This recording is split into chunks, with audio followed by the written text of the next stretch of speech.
Tapi bohong. Assalamualaikum warahmatullahi wabarakatuh.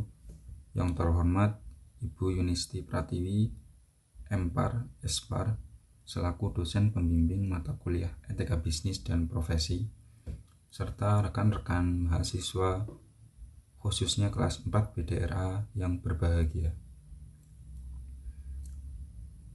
Untuk materi presentasi dari kelompok kami yaitu akan membahas tentang kasus pelanggaran etika bisnis dan profesi yang dilakukan oleh PT Kimia Farma. Untuk materi yang pertama yaitu tentang profil perusahaan. PT Kimia Farma Tbk adalah anak usaha Bio Farma yang berbisnis di bidang farmasi. Untuk mendukung kegiatan bisnisnya hingga akhir tahun 2020, perusahaan ini memiliki 12 pabrik, 1.278 apotik, 451 klinik kesehatan, 75 laboratorium klinik, 10 optik, dan 3 klinik kecantikan yang tersebar di Indonesia. Materi selanjutnya yaitu tentang kasus pelanggaran etika bisnis.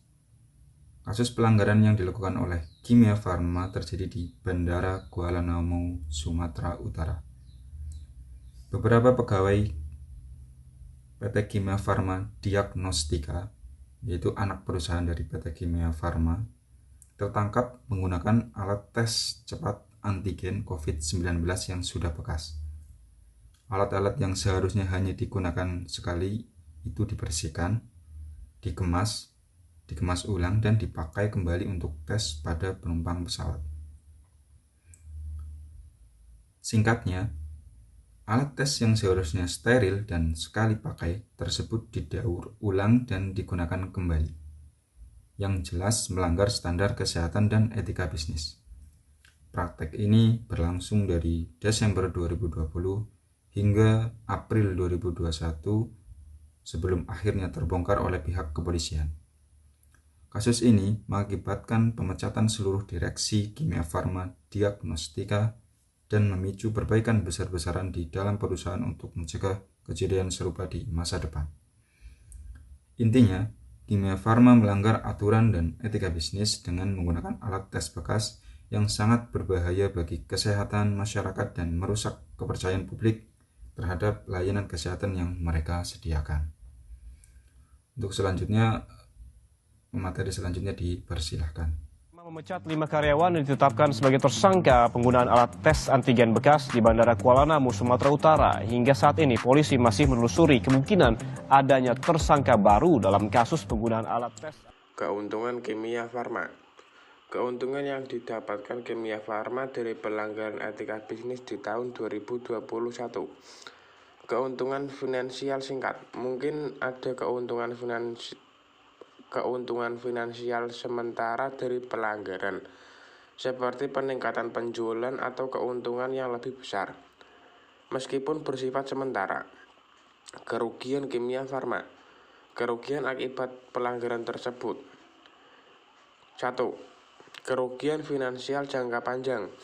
Pelanggaran etika bisnis yang dapat menyebabkan kerugian finansial jangka panjang akibat penurunan penjualan, denda hukum, atau kehilangan kepercayaan pelanggan. 2. Reputasi rusak. Pelanggaran etika dapat merusak reputasi perusahaan yang sulit diperbaiki dan dapat berdampak negatif pada citra merek di mata konsumen. 3. Kehilangan kepercayaan. Kehilangan kepercayaan pelanggan dan pemangku kepentingan lainnya dapat menyebabkan penurunan loyalitas pelanggan dan hubungan yang buruk dengan mitra bisnis. 4. Sanksi hukum dan regulasi. Kimia Farma bisa menghadapi sanksi hukum dan regulasi yang berdampak pada operasi bisnis dan keuangan perusahaan. 5. Kehilangan talenta dan karyawan. Pelanggaran etika bisa menyebabkan karyawan yang loyal meninggalkan perusahaan dan sulit menarik bakat baru untuk bergabung. Cara Kimia Farm dalam memperbaiki reputasi akibat pelanggaran etika bisnis di tahun 2021. Yang pertama, mengakui kesalahan. Kimia Farma harus jujur mengenai pelanggaran yang terjadi dan siap untuk bertanggung jawab atas kesalahannya. Yang kedua, meningkatkan transparansi, menyediakan informasi yang jelas dan terbuka kepada publik tentang langkah-langkah yang diambil untuk memperbaiki situasi. Dan yang ketiga, menjalankan program pemulihan, mengimplementasikan program yang berfokus pada perbaikan etika bisnis, pelatihan karyawan, dan peningkatan kontrol internal.